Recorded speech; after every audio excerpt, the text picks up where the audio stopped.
Hello and welcome back. In this short lecture, we will be configuring single sign-on. So we have already configured Microsoft Entra installation in the previous two lectures. Also, we configured hybrid Entra. Now it's time for us to configuring the user logon options as a single sign-on. So in my case, I'll just open up Microsoft Entra AD Connect tool and then click on change user sign in. So this is where you have an option. So you just have to enter your Microsoft Entra global admin details so that they have full permissions to perform this activity or hybrid admin. If prompted, use your multi-factor authentication and complete the multi-factor authentication.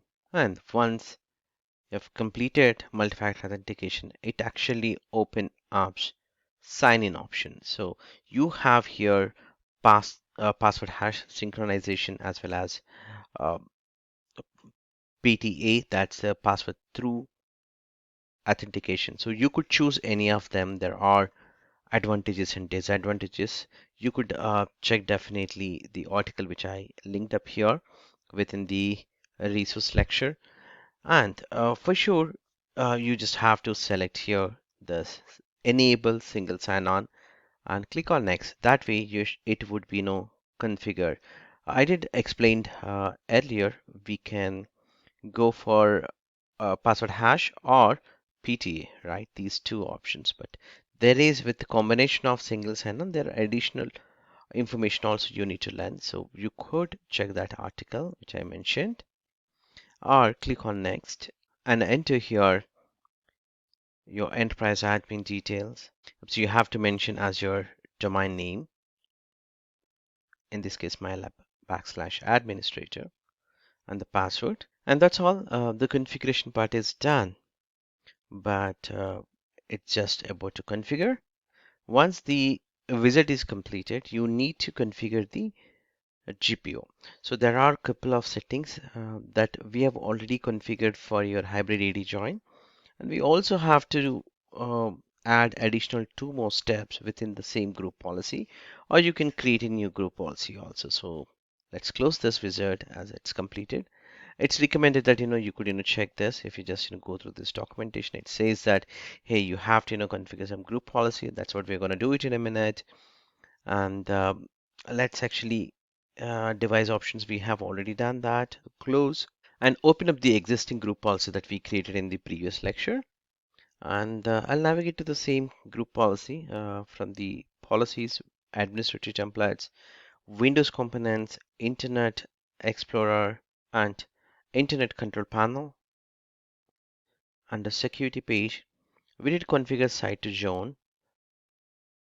Here we configure the last one is related to your single sign-on. We did explain that.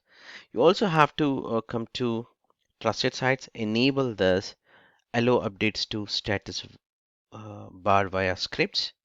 That's all you have to do it. So now you're good to go. But for the user related, there's additional policy also to be enabled with the HTTP specific configuration as a registry preference. So for that, you can go to preferences, registries, create a new registry key and choose as a HKCU and the registry path here, software, Microsoft, Windows current version, and then Internet Explorer. So here, the value should be HTTPS and it should be default and the value as a 1 or hexadecimal value with all zeros 1. Apply. OK. So now these are the changes that needs to be performed in the group policy point of view. Either you could apply the specific policy if you want to deploy for your entire domain. You could use the default domain policies, or you could explicitly configure on your specific OUs. Now, I would like to switch back to client machine. And you see here, I just wanted to run GP update /force. And also I logged off and log in back. And I should be able to open now Microsoft and Microsoft Edge browser. And it should work for us. without any problem. You could also check for the days like CMD status to find out PTR. We could see that as your ADP PRT record is already available and the update time and expiry. Let's open up myapps.microsoft.com. And you see here, this is related to MFA. Since I did not configure for this user MFA, I can click on later. It did not ask for my user ID, password, anything. It's straightforward logged into